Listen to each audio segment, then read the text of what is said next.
Hi, this is William Ramsey. The following interview took place on the show Our Interesting Times with Timothy Kelly on November 21st, 2016. Timothy and I discussed the exposure of what seems to be a pedophilia ring in Washington, D.C., commonly known as Pizzagate.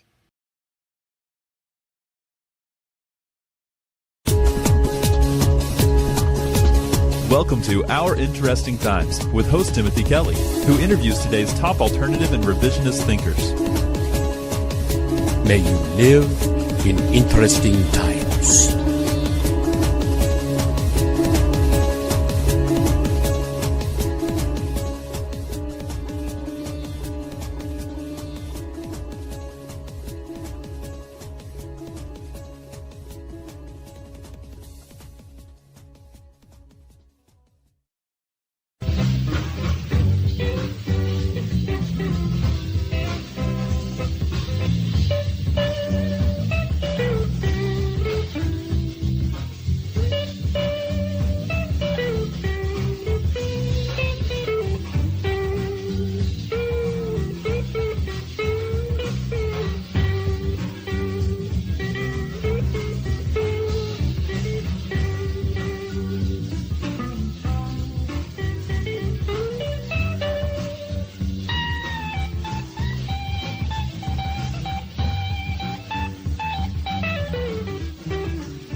Welcome to another episode of Our Interesting Times. My guest this evening is William Ramsey. William is an author. He wrote Prophet of Evil, Aleister Crowley, 9/11, and the New World Order, and Abomination, Devil Worship and Deception in the West Memphis Three Murders. He's also the proprietor of Occult Investigations, a website dedicated to covering the role of the occult in the intrigues of the deep state, and the host of a weekly program, William Ramsey Investigates, on the Awake Radio Network. William, how are you doing this evening? Doing great. Thanks for having me back on your show. Well, thanks for coming back on. Well, last time we talked, we discussed Aleister Crowley and the long shadow he cast on the 20th century and the 21st century, and his influence in shaping the culture, the politics of our age. And I feel his name might pop up in our conversation tonight again. Agreed. Because we're dealing with some of these emails that Wikileaks has released regarding John Podesta and the Hillary Clinton campaign. And, of course, these leaks have given the general public a sort of an insight into Hillary and Bill Clinton's political machine and their scandals and their corruption, pay for play. But there's also something much more disturbing being revealed in these emails. It seems to suggest that John Podesta and perhaps his brother may be involved in an elite pedophile ring that goes very high up the political food chain in Washington, D.C. What's your take on all this as the information comes in? Well, I think that the WikiLeaks revelations, really what they are is just incredible revelations about the inner work, like you said, the inner workings of the Hillary campaign, but just this pedophilic element that runs through them all, I think, is unparalleled in the United States political history, because the revelations that are in there, and you see these kind of terms that these guys use, pizza, hot dogs, and as the WikiLeaks kind of continued, nobody really keyed into until right before the election on November 8th, when the spirit cooking email broke that involved a so-called artist by the name of Marina Abramovich, and she was involved in a conversation with John Podesta and his brother, or a email with them about going to a spirit cooking dinner that involves pig's blood, human, semen and milk, breast milk, and all this stuff. So I think that's what really people keyed into. Once they saw that, then they started kind of investigating and really saw these connections that led to some other people who are high up. Actually, somebody who GQ named one of the top 50 most important people in DC, a guy by the name of James Alefantis, who is a proprietor of restaurants one of which is Comet Ping Pong. And there have been some political events that are held there, and this place is kind of far up on the northwest side of D.C. And there are fundraisers, and the Podesta, actually, one of the Podestas has his birthday party there every year, and he's been seen hugging this guy. Well, it turns out that there's like occult symbolism on the outside of the Comet Ping Pong, but there also was all of these strange conversations that took place, not just in the WikiLeaks email, but also on this guy James Alefantis's Instagram page. People are referencing other pedophile terms, and what it looks like is this guy Alefantis actually was, I think until recently, the boyfriend of another power player, I guess, or somebody who could be termed an important part of the Clinton machine, a guy by the name of David Brock, who runs Media Matters, and another one, Corrected the Record, which was a very aggressive defendant of Hillary Clinton online. They were known for trolling almost anybody who had anything negative to say about them, about Hillary Clinton. So David Brock is not some fringe player. He was very involved in politics, and there's actually a picture of him on James Alefantis's Instagram page. But since November 8th, in the last 2 weeks, the independent researchers have just been on a tear on Reddit and on YouTube and on 4chan, putting together pieces and analyzing a lot of these pictures and a lot of these relationships. And it hasn't gotten better. I mean, the allegations or the implications of a lot of these pictures and what they're trying to say has not been lessened. It's been made worse. And there's very aggressive things happening on Reddit. And a lot of these, there's been some censorship. Some of these things, people have said something and YouTube has turned off their monetization on some of these videos that discuss this issue. But what it looks like at the end of the day is that there is an occult-oriented pedophile group that goes to the very top, at least in this revelation, to the very top of Hillary Clinton's campaign. Now, David Brock is an interesting character, because I remember back in the 90s, he was a journalist working for the American Spectator, and he was part of what I think it was called the Arkansas Project, and right. It was to dig up dirt on Hillary Clinton. I think he ran a series of articles at the time. I think it was called The Lady Macbeth of Little Rock or something, I think was the title, if I recall, going way back here. It's good. You have a good memory. That's true, because everybody was shocked when he flipped. He flipped from a right-wing agitator to a left-wing agitator. And he claimed he was paid to dig up all stuff. Of course, what he dug up was never really challenged. It was just called a smear. Whether it was true or not is another story. But regarding some of the scandals in Little Rock, tame by what we now know, and also much more. The way I look at those things are much different than I looked at them then, because I looked at it more from a partisan standpoint. Because what we know about Mina and Iron Contra and the Bushes and Oliver North, so it's a bit more convoluted. But he claimed at the time he was paid to go down there and just kind of dig up dirt, or write these articles rather. And then he turned like around 1993, 94, and came out that he was a homosexual. And there's a big spread like in Washingtonian or one of these magazines with him like tied to a tree or something. If I recall. Yeah, I think he's done a stint in a mental institution. He's has a very colorful background, but yeah, he's still getting paid good money. Yeah, if you look at some of the emails and some of the information that's come about, I think Media Matters raised like $10 million one year, so it's not a small operation. And he was, I guess he was involved in some sort of romantic, or I want to call it that, relations with this guy Alefantis. Correct. Okay, and so that's. But there was a love triangle that involved Alefantis and Brock's prior boyfriend, who ended up suing him and winning a judgment of $850,000. Okay. So, as Alefantis' character, he owns Comet Pizza. Correct. Comet Ping Pong Pizza. And, of course, what these emails reveal is these various code words. Now, you did a very good, detailed discussion with Ed Opperman and Kurt Haskell, kind of dissecting these emails. And, I think both you and Kurt pointed out that these emails make no sense if you take them literally. They do make sense if you treat them as some sort of code words for illegal activity, some sort of illegal activity, and I don't think it's drugs. No, I don't think so either. I think that they're keywords. I mean, I've been told, and this kind of bears out is that hot dog is a boy, pizza's a girl, cheese is a little girl, pasta's a little boy, ice cream means a male prostitute. So, and those they're in these emails, they're mentioned in strange contexts. Somebody wrote to John Podesta, I really enjoyed your hot dog stand in Hawaii, which is a very unusual thing to say because according to Hawaiians that I've talked to online, there's no hot dog stands there. Actually, it's not a kind of food that people eat there. So that's one example of something out of context. Yeah. Somebody said he wrote another email, said he wanted pizza for an hour. So who schedules a pizza for an hour?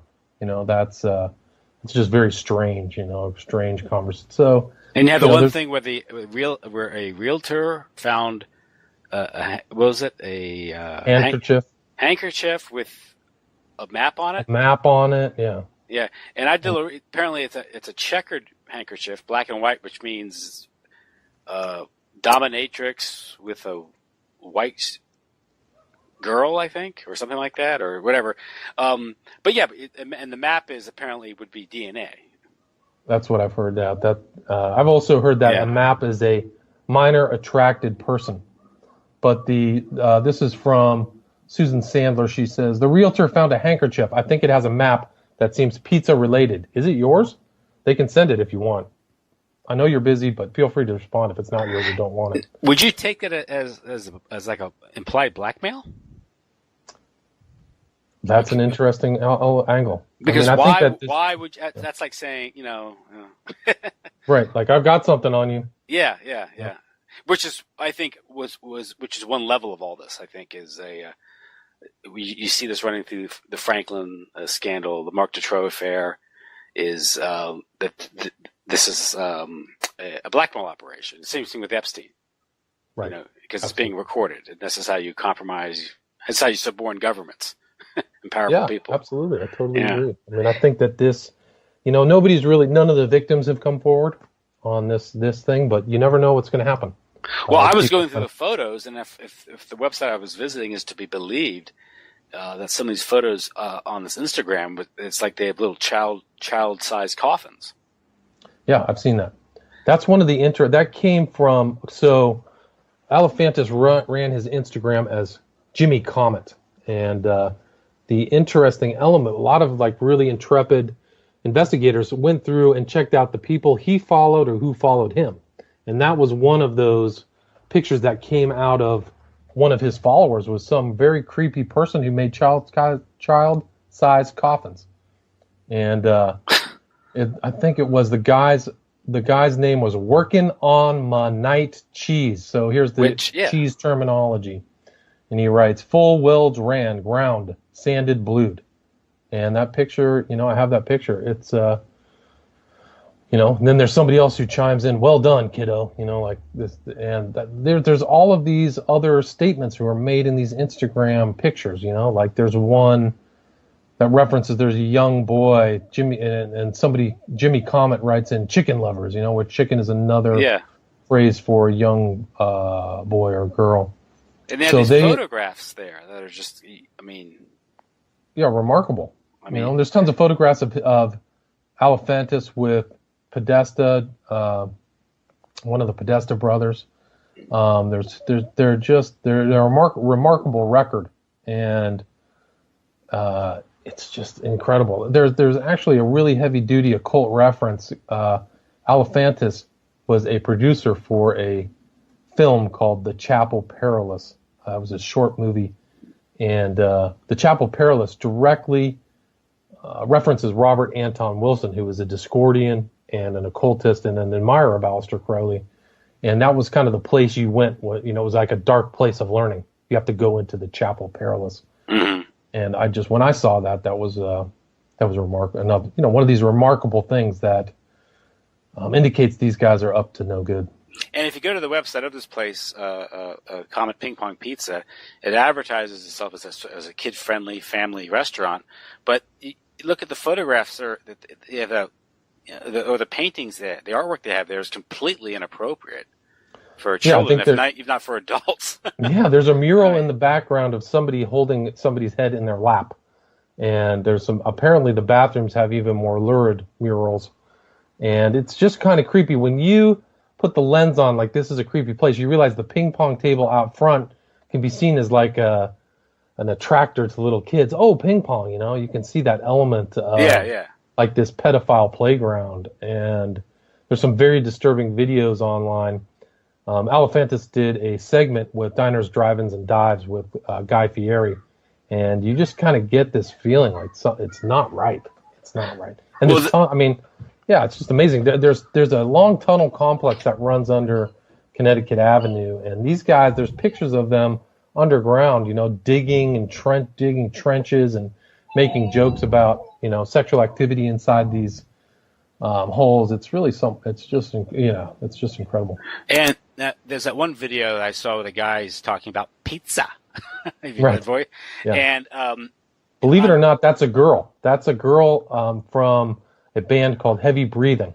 Okay, that's a girl. That sounds like an effeminate male. It does. It does. It's hard to believe, but her name is somebody's tracked her down as well. Her name is, I think, Kleinman, if I remember correctly. But she says some very interesting stuff. Well, what I can only gather from that is she's referring to some sort of like child sacrifice, right? Well, she does. Maybe she's. I didn't get that part, but I did see one of those videos of her where she's talking about like people's preferences, and somebody shouts from the audience, "Little boys," and she says, "Oh, everybody has their preference." Okay, that's another video. I saw one where she's talking about. She's apparently referring to a cord. And the baby, then she says euthanasia, and then I remember that. I saw that. Yeah, so it's there's another video of her where she says, "This is not Satan's place. Satan is down beneath us, and we have to do something to bring him here." I was like, "What?" It was like a ritualized thing.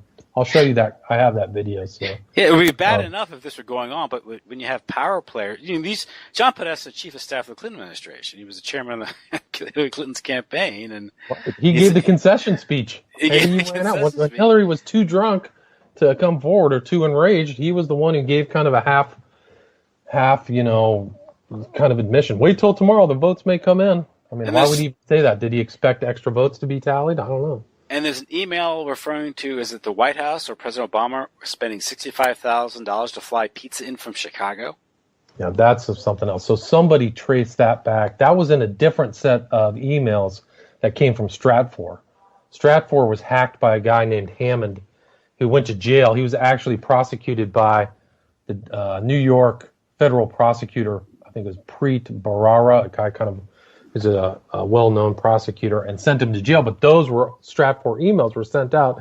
And in one of those emails, there's a statement that said $65,000 for pizza and hot dogs sent in. And then they said, are we going to get those? And are we using the usual channels?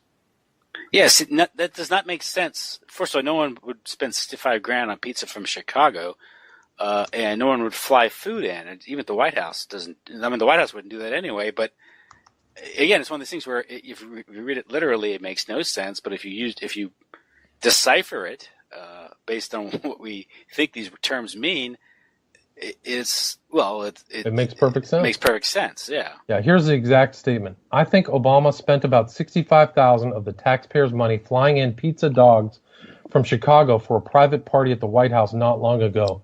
Assume we are using the same channels. And then somebody writes back, if we get the same waitresses, in quotes, I'm all for it. So it's remarkable. The fact that it goes back to Chicago, too. Yeah. Before he became president, there were rumors that were substantiated. He was hanging out at a gay men's club called Boys Town or Boys Club? Men's Club. I think it was called Men's Club. I wish I could remember the name of it. But that place had like torture chambers and all this kind of weird, creepy stuff that reminded me of one of the Instagram pictures of on Alefantis' Instagram, where they have a secret room where somebody writes, "Oh, that's the kill room" or something like that. But it's amazing. Some of these things, that are coming up. And there's also a nearby business, another pizza place called Besta Pizza, which insignia until very recently is a sign for pedophilia, even according to the FBI. Correct? Correct. So there's like a triangular shaped sign, and Besta can be translated to beast in Portuguese. but it's literally like 2 or 3 stores down. It's actually 3 stores down from Comet Ping Pong. And somebody noticed that within the last week or two, that insignia has changed. And this guy, one of the interesting things they found and traced back is this guy's name was Andrew Klein, I believe, who was appointed by Hillary Clinton to be somebody to oversee human trafficking. And there was another person a guy by the name of Aaron Rao, R-A-O, who was another attorney who was involved in something similar, who was making comments on Alephantis's Instagram page.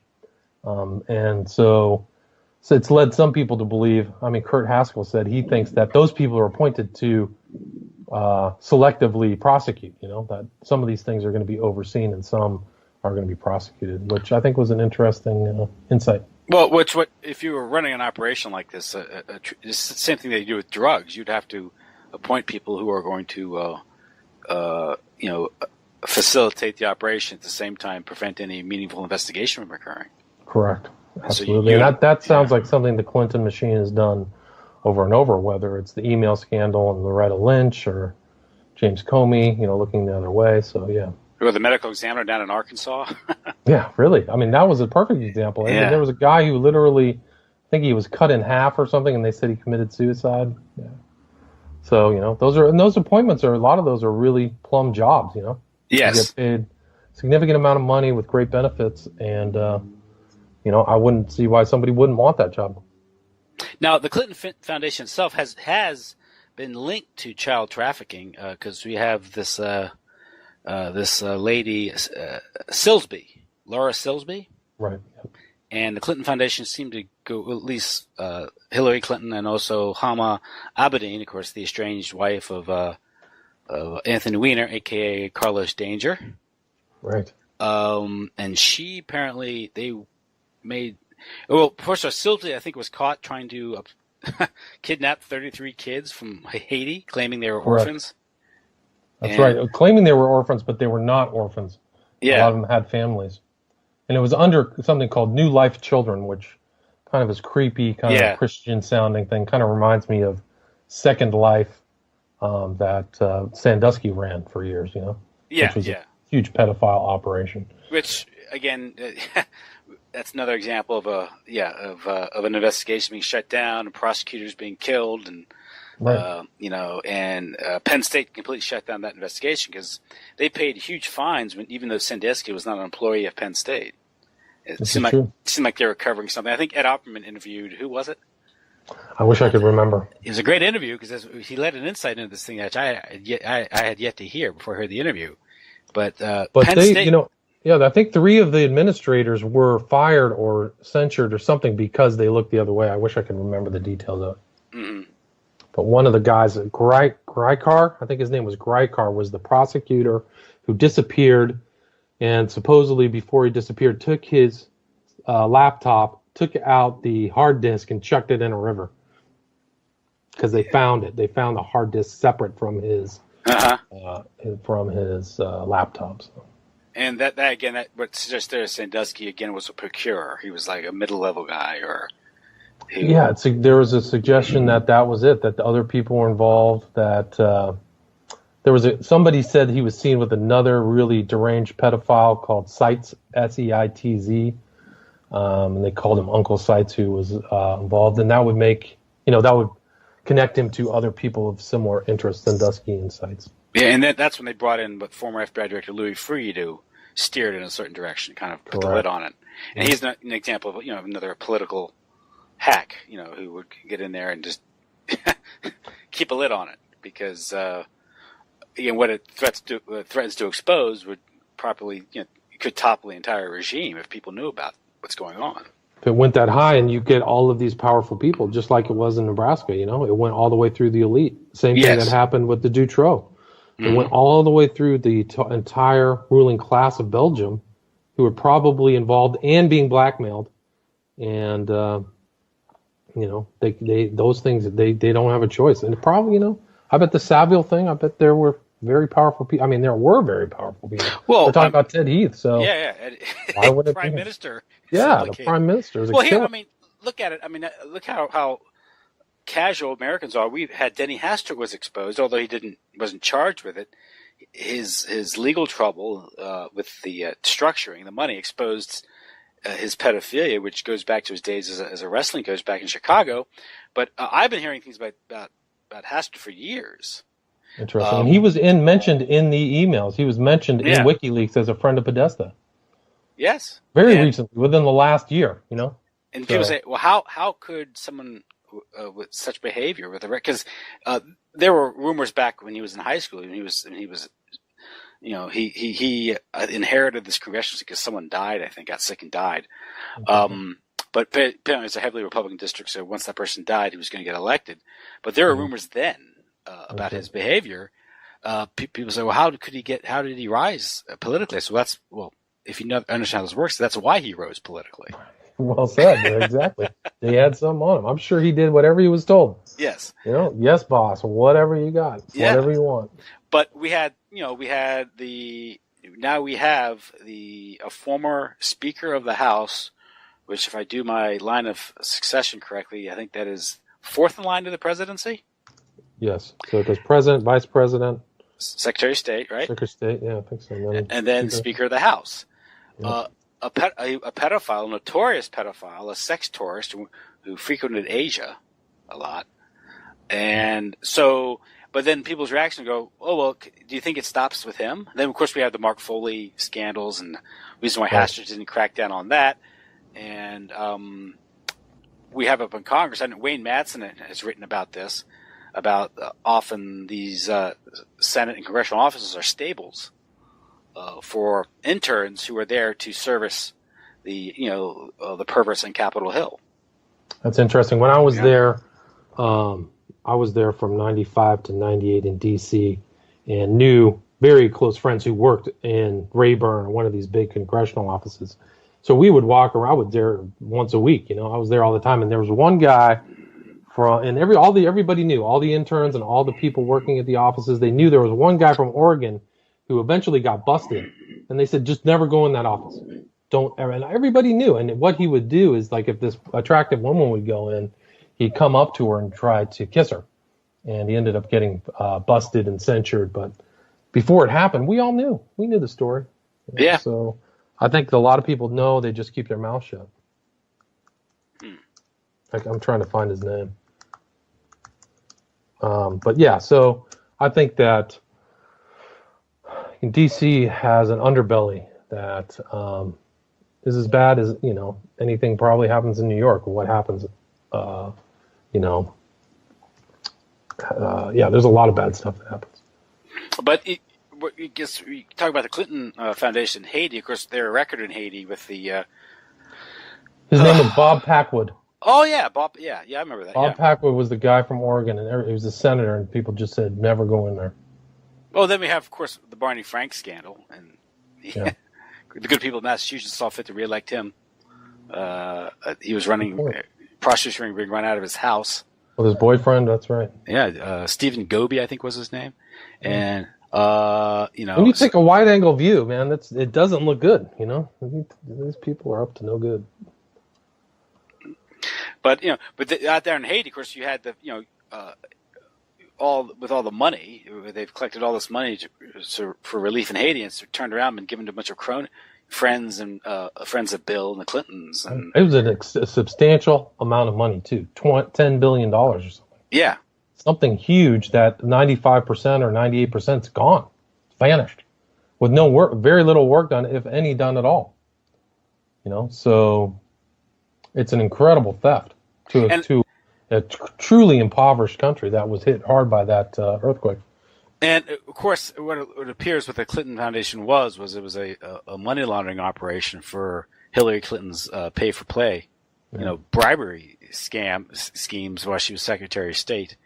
But this is typical of how they operate, though. This is how they ran the Arkansas Development Agency, right? Finance agency. That's right. Yeah. Of course, the reason why that's never really investigated isn't just because the Clintons have such a sharp, such a sharp operation. It's because that also, I think, implicated greater powers, because Clintons were working for the Bushes, during the 80s with Iran-Contra, and that was Bush at the National Security Council, and that was the MENA operation with with Barry Seal. They gets in the CIA and cocaine and crack cocaine epidemic, and getting to Gary Webb. That's why Gary Webb has to commit suicide by shooting himself twice in the head.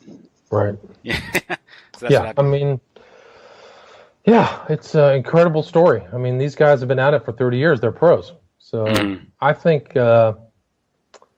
I bet they put all their chips into winning this election. I was surprised that Hillary lost, to be honest with you. So it'll be very interesting to see what happens in this new administration, whether they really want to burrow in and dig deep into the criminality or just wash it clean. We'll see. Well, there's some speculation that the reason why these emails broke, because I think WikiLeaks is a kind of a controlled op, and basically it's an operation of the intelligence agencies itself, of the deep state. And of course, controlled leaks is the name of the game, and you have various factions. It isn't a monolithic operation. Various factions within these agencies, or just even at the mid-level, we have. I mean, when you're Clintons and you've been carrying on the way you have for the past 30, 40 years, you're gonna make a lot of enemies along the way, because a lot of people have died, and lives have been ruined. So they're gonna be people with grudges and able to, when the time comes to make it hurt, get some payback. That might have happened here. It also could be that the people that choose our candidates for us decided that Clinton was simply too corrupt to be a useful puppet.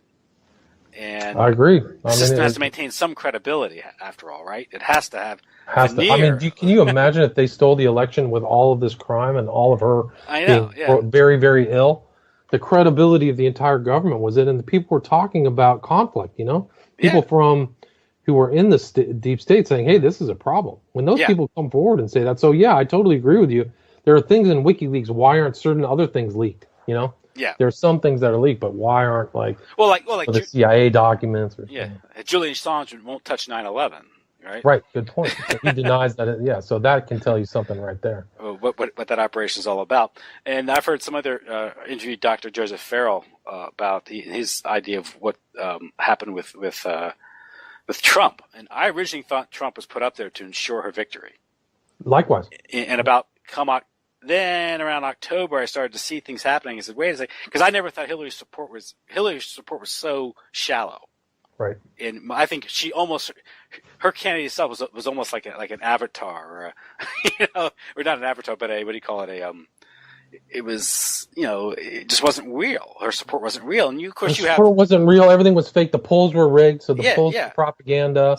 So there's nothing there. All of the people who liked her were propaganda. Her stadium seating and all of her speeches were fake, and nobody was there. There was literally nobody there. But Trump, man, those aren't. I don't know how they could fake filling those stadiums with 10,000 people. Yeah, with paying them all, and I mean all of her stuff come out to the thing. I'll pay $18 an hour. So her whole thing. I don't know. Even now, now they're trying to. They keep counting these popular votes where she's up like at 1.5 million. And of course no one wants to address that because of the voter fraud, because out in California with all the illegals voting and all that, there's an effort to, not to mention the fact that when you run on an electoral college system, you don't campaign in the states you're going to lose. Right. It changes your electoral strategy. So the popular vote has no legal standing whatsoever in the election of the president. Right. But it wasn't even counted until the 1830s, I think. No one bothered with it, Yeah. And I personally have to go back to a system where just the legislatures appoint electors, and we'd be spared all this nonsense, all this craziness and expenditure. I mean, she spent $1 billion. Look at the money that's spent on this. Yeah, if not more. So, but it's just really crazy. But the idea is that what happened was, and it's I look at it sort of as an optimistic thing, is that there's a faction within the ruling elite that's maybe said, "Hey, we're going too far with this globalism stuff, and we have to reverse a little bit. This is too far." And her warmongering, her threatening war with Russia, this isn't right. So, sometime around September, October, they switched their allegiance to Donald Trump, and hence you get all these leaks. And I think you're right. That makes perfect sense. And Trump himself was. Dr. Farrell said that Trump himself represents the mob faction, the actual mafia faction of the elite, because there are various factions. Because what you think about where he comes from. He comes from what? New York. Casinos, right? but all those every building that he builds is with the mob. Yes, those are all mob supported. All of those unions and everything, they're run. Yeah. There's a guy sitting at the union head who is a mobster. Exactly. So he's dealing with the mob every day, not just the casinos. And and his dad, he came up from that poorer side of the contracting and building thing, from his Queens. dad. So Queens, right? Yeah. He knows all that. He knows all the bosses, I'm sure. So his idea was one thing, and this is one element why the elite turned against Hillary is or because of Obamacare. Obamacare has devastated the what remains of the disposable income of the dwindling middle class, and that means they don't go to casinos anymore or hotels. Right. That makes sense. And I was like, well, that makes a lot of sense. That Absolutely. makes a lot of sense. Absolutely. And it wasn't like he woke up one day, I'm going to run for president. No, he had backing and. He had plotted. He had thought about running for president. I think it was 2 cycles ago, so it was 2008. Oh, he's always been plotting and planning to be a presidential candidate. And he sought the Reform Party's nomination in 2000, so you could make the claim that he's sort of a backdoor third-party candidate. Absolutely. Absolutely can make that claim. I mean, it's... It was a remarkable... I've never seen any election cycle like that ever. Yeah. That was just a crazy election. I think that, I do think that the emails did have an effect. I think right before the end, when people are talking about spirit cooking and Crowley and blood rituals, the Christians just went, no, I can't vote for Hillary. Done. And those are really the people who came out and won the election. Michigan, Pennsylvania. I told my wife election day before the numbers were coming in because I felt this. Said Trump's probably going to win. She says, I don't think so. I said, well, I do. I think he's going to win because one thing is the base is not motivated. You're not going to get the black vote to turn out. Right. They took the black vote for granted. They were condescending. They were stupid, and they knew that Hillary was rotten to the core. And you'd get the Democrats coming out to vote, but you're not going to get the turnout you got under Obama. Right. That's a good point.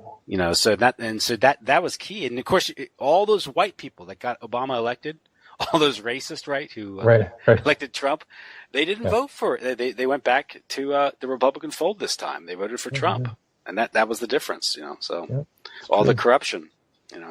Yeah, I mean, you're basically using the government to make money for yourself. You're a 30-year politician, and that's what's going to happen when you're in power. Can you imagine the corruption of Hillary in power even for 4 years? It would have been possible republic ending because the venality that was shown even prior to the election was off the charts. I mean, refusal to prosecute James Comey and his kind of legal wrangling and weasel word. It's no reasonable person would prosecute. It's not a reasonableness test. It's nothing to do with reasonable. It's strict liability. Did you do it or didn't you do it? And the people within the government who are being prosecuted for similar security violations are using the Hillary defense. Oh, well, it was just I made a mistake. It was unreasonable. And so she had heavy duty information too. The the special access security information.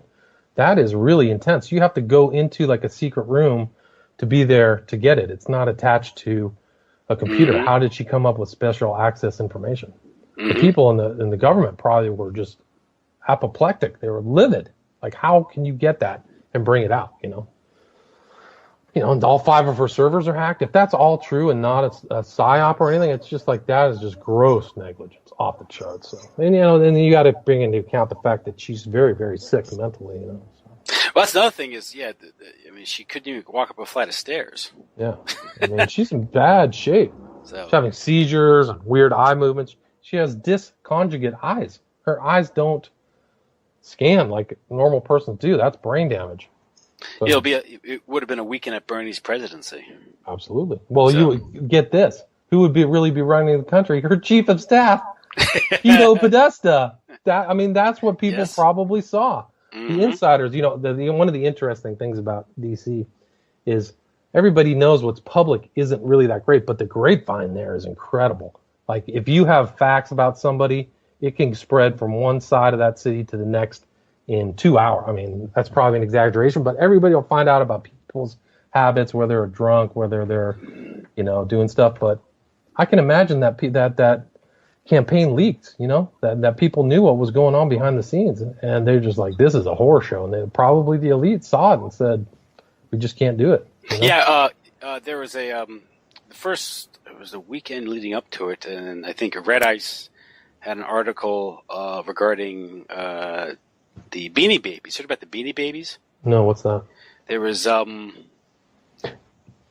was it? Yeah, it was a email from Georgetown Law to the Clinton campaign on a fire sale of Beanie Babies for $9,600, where they were described as, being, well, here it is, Georgetown Law faculty and staff. My parents are visiting this weekend. This is what the email read. And I need to sell my enormous collection of Beanie Babies. I have approximately 480 little creatures of joy, and I'm selling each for $20. You must all buy 480, though. It's a collection, not an auction. They're very respectful and amicable with one another, and they are, for the most part, cat and dog friendly. Remember, these are stuffed little dolls. Right. Some are sassier than others, naturally. Please let me know. My parents can't find out. Now, according to Red Ice, the photo of the Beanie Babies that was posted was just a generic photo that was plucked off the internet. Interesting. And the article pointed out that the asking price, of course, was just under $10,000, which is just below the reporting requirement of the Bank Secrecy Act. Right. So it's indicative of sort of a structured payment, which is often indicative of illegal activity. Right. And of course, that's how Hastert got caught, right? Right.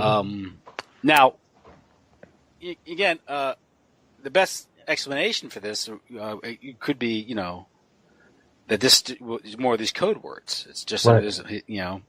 What did they speculate on what the words meant? They said that just given these the Beanie Babies were children, and were what you could get is they're good with cats and dogs, and right. The money said, and this was from Georgetown Law to the Clinton campaign. That's incredible. So again, not reading between the lines, I guess you could say, or trying to decode this stuff. Well, there was something in one of the Instagrams of Alephantis where they referenced something about Haitian children, so they knew, somebody who was in that part of that network knew about the Haitian children channel, Yeah. Years ago, remember DynCorp was caught doing this in the Balkans? Yep. And they were suspended. They were suspended from federal contracts for like 6 months or something. And I think it was... It's a slap on the wrist. Yeah. So, and who was it? It was Rumsfeld was confronted with this directly by Cynthia McKinney. Interesting. Who then was targeted. She lost her congressional seat. Yeah. They did a full operation against her. Yeah. Had to make it look bad. And I remember they did something to her when she was coming in one of the offices there. I forgot what the whole story was, but yeah. Yeah, she acted up apparently, with security, and then of course everyone ran with it. Like it was big news, making fun of her. Yeah. So, the real honest ones, they don't last there very long, to be honest with you. No, they 3 terms and they're gone. Yeah, she's also exposed to the fact that when you get elected, immediately AIPAC comes up, makes you sign a pledge to support Israel. And you get money. You don't just get a pledge. You sign this, you get some cash too. And if you don't do it, your opponent gets money. Right. Then they know where to put the money, right? So it's incredible, and they allow that. I mean, that's allowable. Why is that legal? I don't know. So these, obviously, I think it doesn't take Sherlock Holmes to really, deduce what's going on here. Yeah. Now it's shocking, perhaps, to those who aren't aware of other things like the Franken scandal, or Janet Palfrey, the Madam, and of course there's also the book by Henry Vinson, who Confessions of a DC Madam. The Politics of the Sex Lives of Blackmail, where he revealed, because he ran a gay prostitution outfit under cover of a mortician service. Interesting, I didn't know that. In D.C. And what happened with that was it was exposed because certain government officials were using their government credit cards to pay for the services, and of course someone at the GSA saw this as an irregularity, started investigating it. And they started asking him questions. He said, well, I don't know, talk to him. And one of the persons was Donald Gregg, who was the national security advisor to President Bush, and then also became the ambassador towards South Korea. And he was also a 30-year CIA veteran. And you'd think they'd be smarter, right? Yeah. And pretty brazen. Yeah, and this coincides, I think, linking the Franken scandal to D.C. isn't too hard, because that's What was that guy's name? He ended up dead. Craig Spence. Craig Spence, yeah, that's right. Yeah, the GOP lobbyist. Right. And he was running a mansion in D.C. where he'd hold these parties when things would get kind of strange later in the night, but it was wired for audio visual. Right, with mirrors, one-way mirrors or two-way mirrors or whatever. Yeah, and Craig Spence tried to recruit Henry Vincent and get little kids, and Henry Vincent wouldn't do it. He only dealt with adults. And there were big names at his parties. Big type, names of media people and stuff like that. According to Henry Vincent, William Casey was a client. Wow. The FBI. This is the Knights of Malta Catholic William Casey. Good Catholic. Right. Yeah, there you go. And he was a client, and this gets into the Johnny Gosch story, and some people have speculated this guy Jeff Gannon, this prostitute who was let into the White House, is Johnny Gosch all grown up. I don't know about that. Yeah, but the Franken scandal, of course, that's based out of Nebraska, but it was run by this guy named Larry King, who was a big up and coming GOP figure who ran a credit union out there. And of course, he went to prison for embezzlement. It was like $40 million, which is a huge sum of money considering the size of the credit union. Right. But there's some speculation that also blends into the Iran-Contra. Because if you realize what was going on with the savings and loans and banks at the time, they were being looted for all types of organized crime and intelligence operations, sort of like little BCCIs. Right. And there's a book by Peter Bruton called George Bush, the Mafia. And is it this George Bush, the Mafia? But he talks about the banks in Texas. And, of course, there's the Silverado case with Neil Bush. Right. And basically they'd give sweetheart loans, and money was being funneled through these banks or taken out of these banks to pay for all types of illegal activity or intelligence operations. And they would just cover loan after loan. Eventually the banks went kaput, and the taxpayers are left with the bill. Right. And there's some speculation that maybe the credit union up in Nebraska was also involved in that. So you can never really have a full investigation of the pedophile operation without exposing this whole thing with the banks, Interesting. Well, it's interesting. When I was in D.C., I lived in Northern Virginia, and it was talked about that Larry King ended up at a car dealership in Northern Virginia working as a car salesman. So sometime in the mid to late 90s. That's right. It's interesting that after he blew out of there, he goes to D.C. Yes. And I guess he was convicted for embezzlement, but he never really. I don't think he served that much time. No, he didn't. Yeah. In fact, I think his accuser served more time for, was it Alicia Reynolds? Yeah, that's right. They put the girls in who made the claims about it in jail longer than he was in jail. Yeah. They claimed that she perjured herself and she wouldn't recant, and the fact that she wouldn't recant proved she was guilty of perjury. And there was Paul Bonacci was the other one. Yeah. The two that wouldn't recant, others recanted. People suggest or said they recanted under pressure. I don't doubt it. I think that there's a conversation between him and Stoner, this guy who turned up dead, where they were talking about it, that they were under pressure and they were being. I can't remember if they recanted or if they did recant, but they were under pressure to change their story. Mm-hmm. One of the people who was with Spence it's Ted Koppel. Ted Koppel was involved in the whole Spence scam. So that guy, this is like the head of one of the major media networks telling news to the people who was involved in this, blackmail scheme by Craig Spence. And Craig Spence conveniently committed suicide. Absolutely. And the investigation up there has been led by the legislature by this guy John DeCamp, and he was spearheading this investigation. And his investigator Gary Caradori was his name. Right. Yep. And he apparently got the goods. I got photographs and I guess of some prominent. Yeah, he told people he had the photographs before he got on the plane. And his plane disintegrated in midair along with his son on board, flying back from Chicago. I think this was July 1989. And That's dangerous business, man. Exposing this stuff is very dangerous business. And what happened was when a farmer saw it disintegrate and come to the debris fall to the ground. And a car pulled up, and someone collected like the briefcase. The briefcase went missing. Yeah, I believe it. So I mean, so that case was was shoved under the carpet, covered up. Well, they're doing that to this whole Pizzagate. They're trying to forestall it. They're actually, somebody claimed that they tried to juice the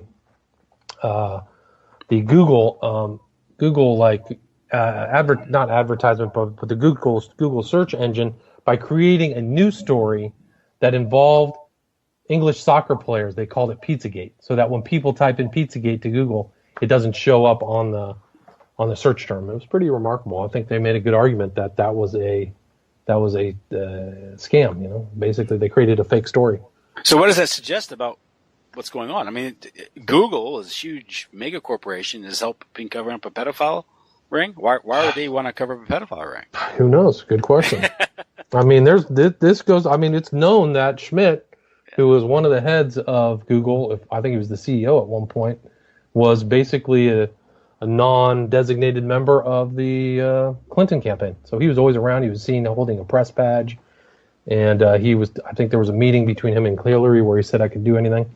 When I started writing, I made a couple videos that showed Hillary was sick, and they suspended both of my. I actually tried to avoid getting suspended by having two different accounts, and they suspended both of my accounts on the same day.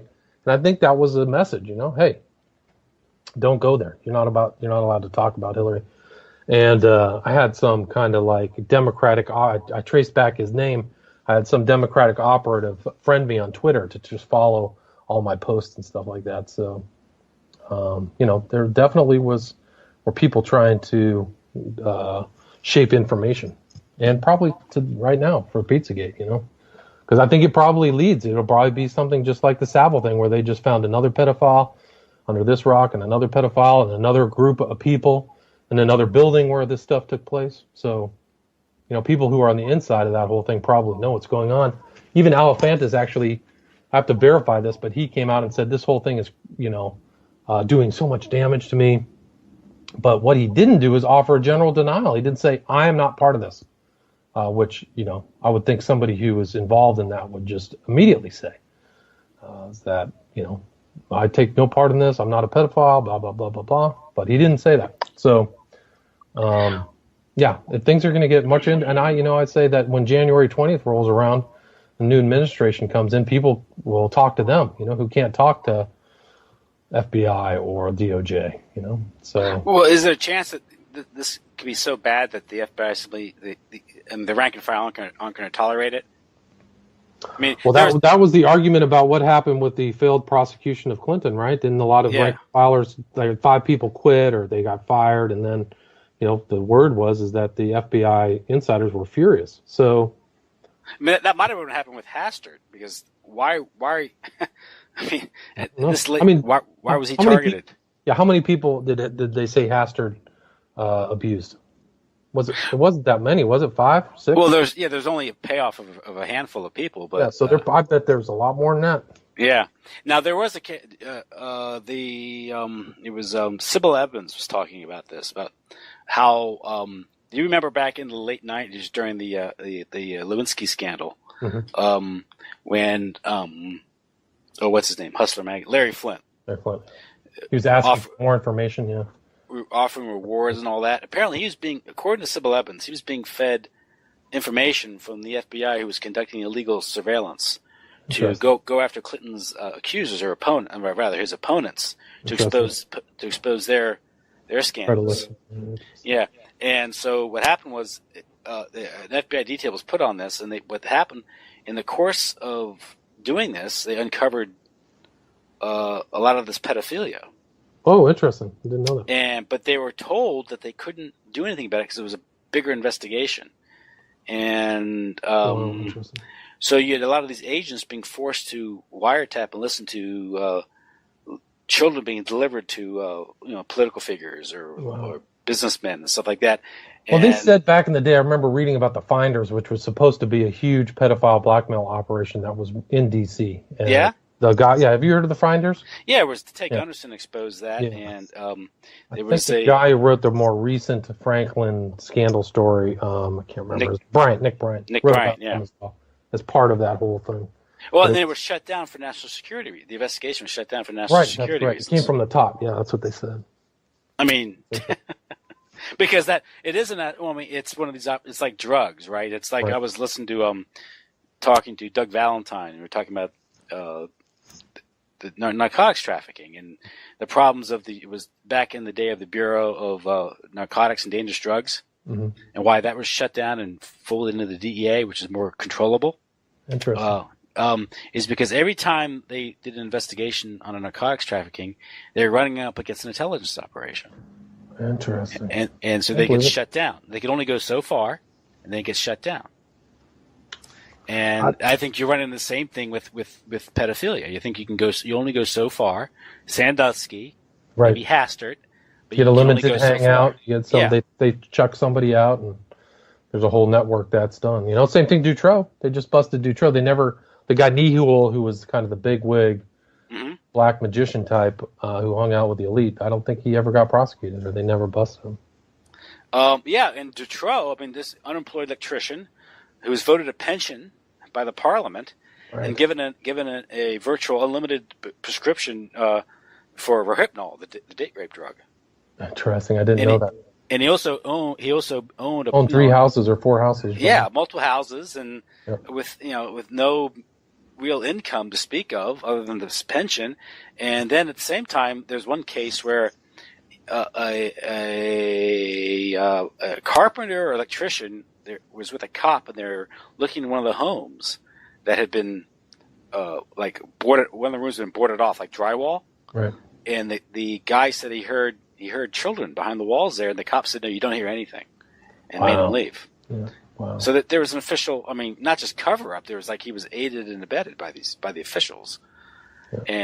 And we, of course, in the United States, we hear nothing of this. By the way, you have to read. You have to read websites that are translated from Belgium and stuff. Yeah, or Dave McGowan, his book. I read it in Program to Kill, Dave McGowan's book. Yeah, I wish he was here. It's too bad that guy left us, because he would probably just be tearing it up about Clinton and the pedophile stuff. So. But apparently there were so many protests in Belgium when this occurred that someone commandeered a fire truck and washed down the parliament with a hose. Well, they called it the Night of the White Shirts or something, where 300,000 people walked out in downtown Belgium because the public knew it was a cover-up. The guy who was prosecuting was taken off the case. So something like that may happen in this whole Pizzagate thing. I mean, you don't know. Well, there has to be wide public conscience of this, and you're not going to get that with the with the controlled media. It's not it's not reported on. Yeah. And people are kind of when they hear about this, they're like, what? Well, you have to put these things in context. You have to understand what the Franken scandal was. You have to understand what the Finders case was. You understand the McMartin case and the role that trafficking and blackmail and pedophilia play. In power politics, yeah. In power politics, I mean, blackmail is the best currency in politics. Yeah. That's how you control things. Disappointing. That's just the truth. I mean, especially, I mean, it's interesting. I think they'll find out the Podestas are like occultists, and that this is kind of, for them, it's not as much of a moral, conundrum for them. They just, that's what they're going to find. That's what I think that they'll find out in the next couple months. And through Abramovich, and I mean, she's already got connections to Crowley. She's done some backward walking mirror thing, which Crowley specifically laid out as a kind of exercise. So she's got some definite occult pedigree for real. Yeah, and Crowley himself, of course, as you talked about in our previous discussion in the late summer, was that he was an intelligence asset. Absolutely. And he had many ties, and he had ties to Kinsey.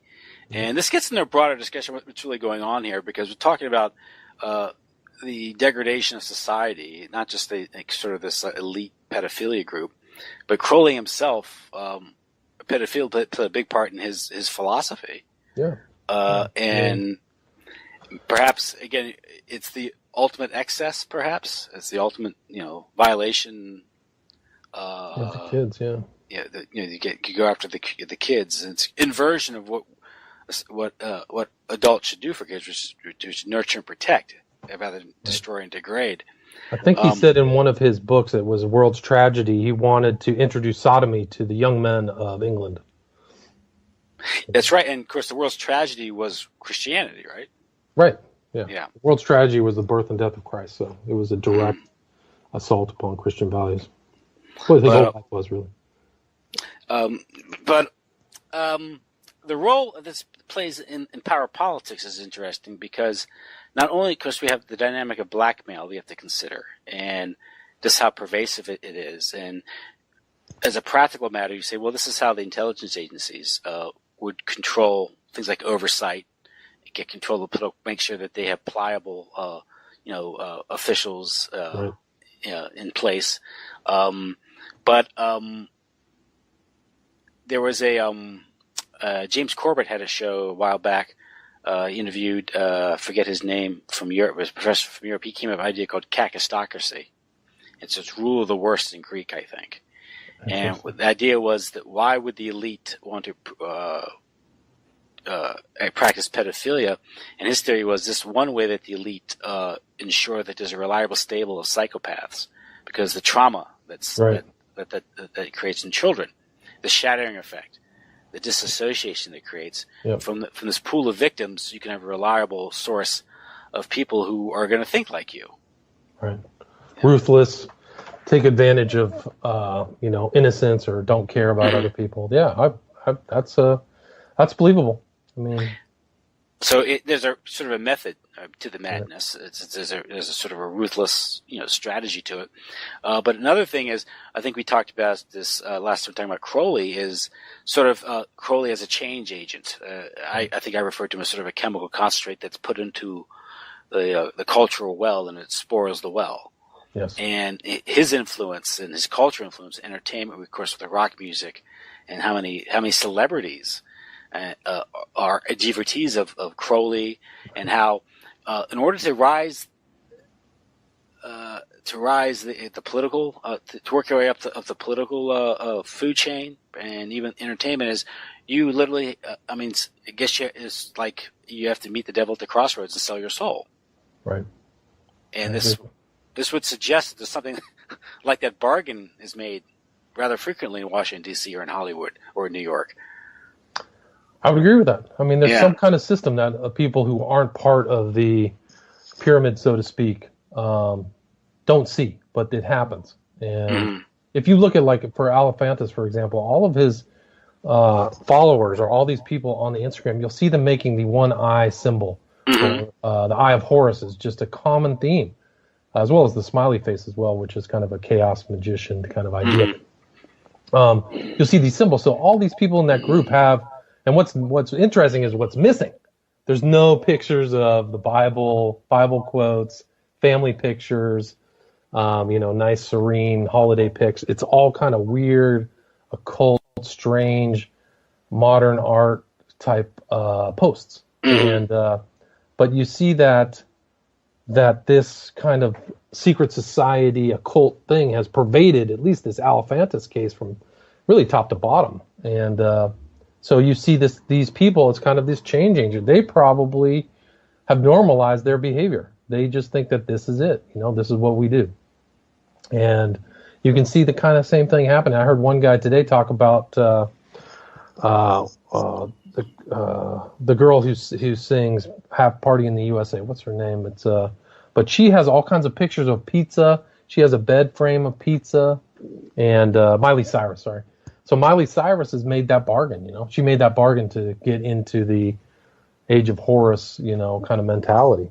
And so yeah, I think that Crowley's influence of total permissiveness, no restraints. When he talked about freedom, he meant freedom from restraints, not kind of freedom in a political sense. Yeah. And you see that through him. And I mean, it's interesting. There's a speech by Saville where he talks about, I'm totally free. Nobody has achieved the level of freedom that I have. That's not verbatim, but you can trace this kind of some of this modern stuff back to the occult and Crowley and kind of occult ideas.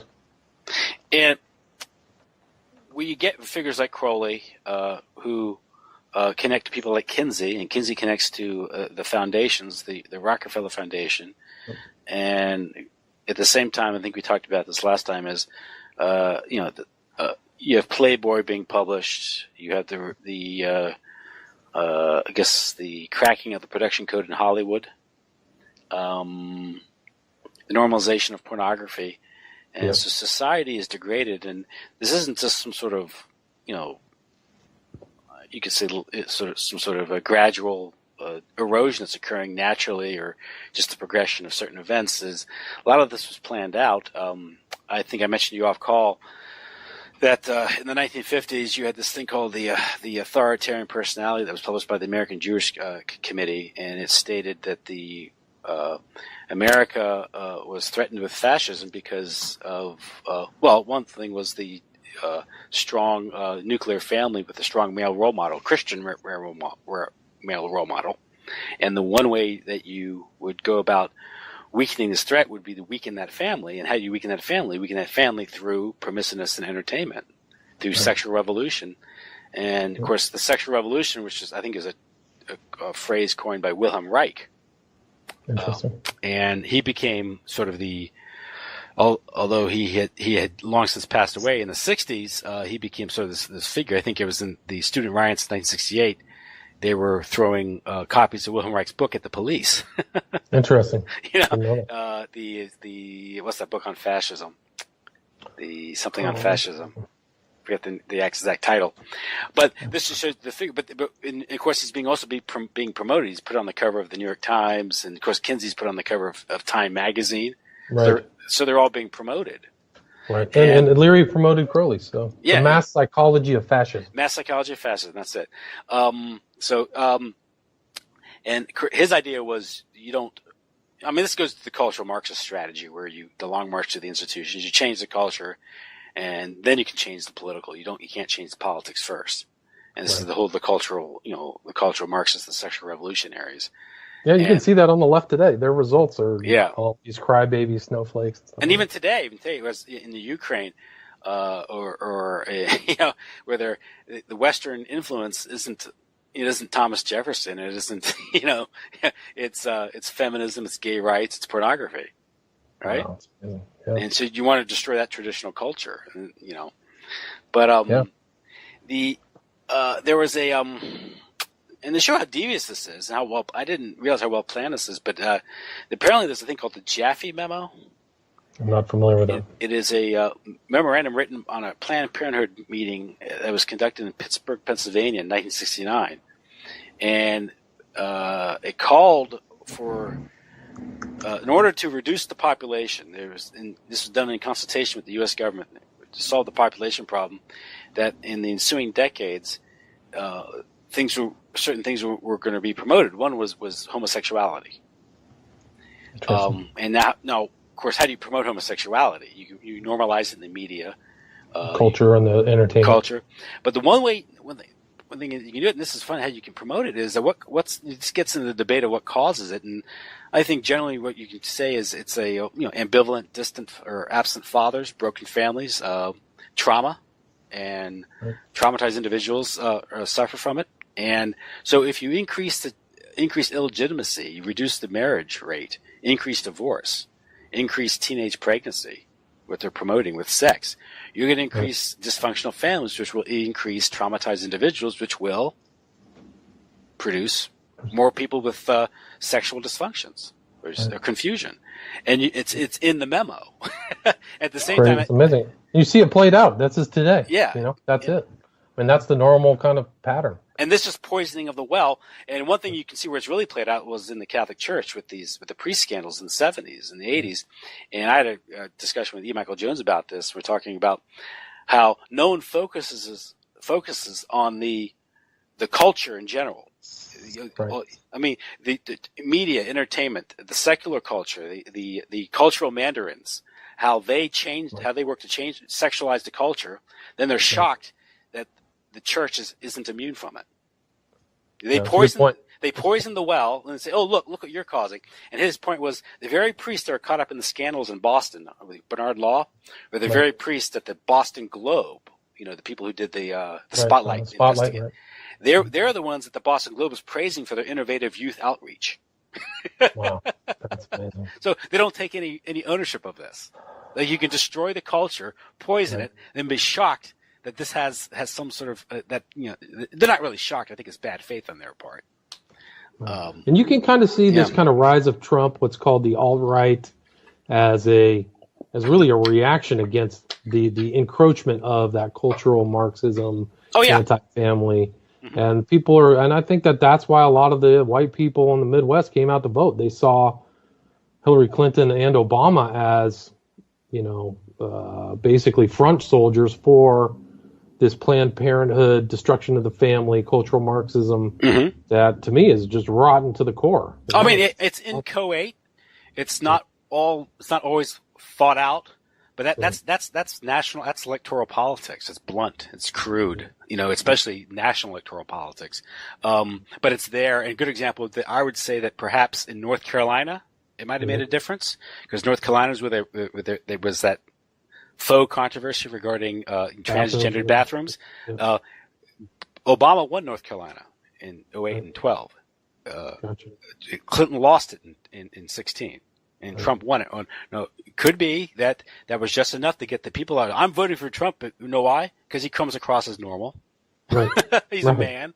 And so this is where that has its effect. I do think that maybe in a state like North Carolina, where they're getting, the state itself was being blockaded by the New World Order for having the temerity to say to reject weirdo politics. Oh, it's just insane. And I mean, oh God, and if you doubt that it was a coordinated plan, I mean, PayPal, Bruce Springsteen, Hollywood, Madison Avenue.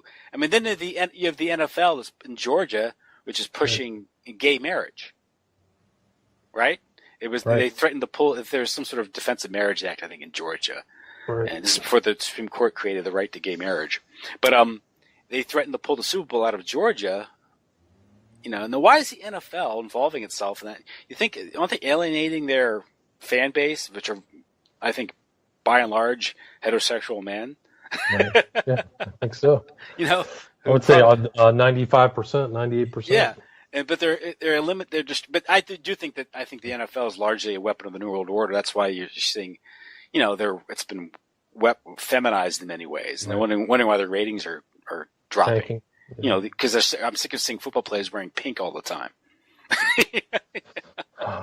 We're in a culture comp, man. It's really pretty serious. I mean, if you step out of it, you can see it. I mean, I think that we may be in the trench. Our people don't see the broader angle, but it's we're really in the. I do believe that the vote really was a fight for whether this country was going to hold on to proper values or just go way off the deep end with Clinton.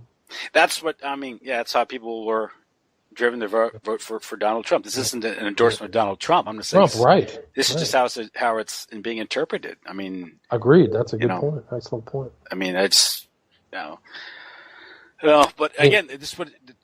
I mean, this isn't to say the Republican Party. I mean, obviously, we've talked about the Franklin scandal. This involved the Republican Party. You have the June 29th, 1989 Washington Times article about call boys in the White House. That was the Reagan and then the succeeding Bush administration. That's right. And so it cuts across both aisles. And again, this suggests that what's going on here is a control mechanism. But I do think there's something much more darker and spiritual to it. Yeah, I agree. I think there definitely is. And it'll be interesting to see how these people, how this information gets more detailed, because there's some incredible researchers. People are going through their building permits. They're going through really detailed kind of a fine-tooth combs type of analysis. Well, shouldn't the FBI be doing that? Yes, absolutely. I mean, absolutely. Shouldn't the NY? I mean, that's one thing Ed Alpern was talking about with you, talking about how a lot of this might have come from the NYPD that Trump has connections with. Right. And he made a good point. He was talking about how there was a Hawaii connection to all of this information, and how Trump made a mention of Hillary going to Hawaii as an inside kind of jab at her, that he knew, that he knows the inside information. That's right, at the Al Smith dinner. It's right. Yeah, at the Al Smith dinner where he just roasted her. So, yeah, it's, like the grapevine works very well. I've been surprised about, if you have good information, people will share that, It is currency. True. Yeah, so it is kind of a currency, and people talk about it at the bar, they talk about it over dinner, they share it. So, some of the NYPD information may have gotten out. And these are the guys who aren't going to sit for this because he said we have kids at this age. Right.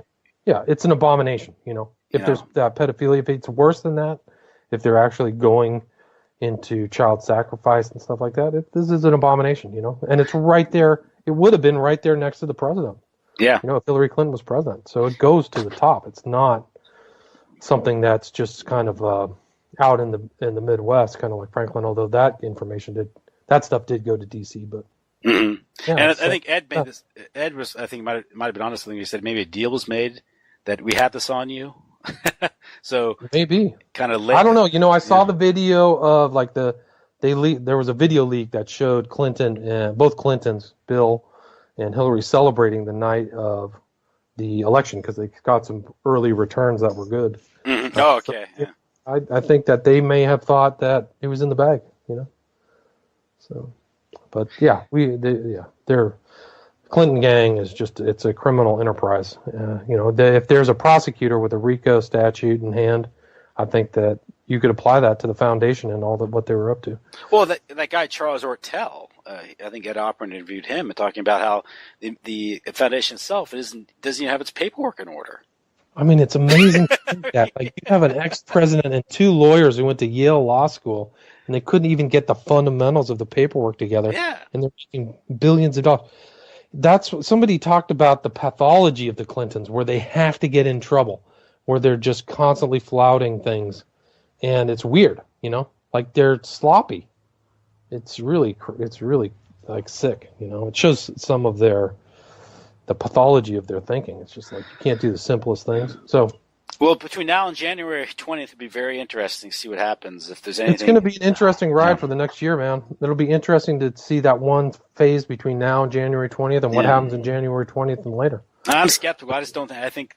I think based on my research is that this whole pedophilia thing is pervasive, and it's one of the control mechanisms that define the system. And I think to really do a thorough investigation of this would open up such a can of worms, and it bleeds into so much else. It bleeds into drug trafficking and the true, entertainment. I bet I wouldn't be surprised if this thing gets touched like it was in England, where there are other prominent figures who. Well, I mean, we have the revelations of Hollywood. I mean, absolutely. I mean, was an Open Secret, that movie? Yeah, Open Secret documentary that came out. I mean, they talked about it. So. And I mean, it's so pervasive in the entertainment industry that it literally defines the industry, right? It's what it is, and people know. People talk about it. Yeah, and it's There's part of. Corey Feldman or Elijah Wood has made statements that it's all over.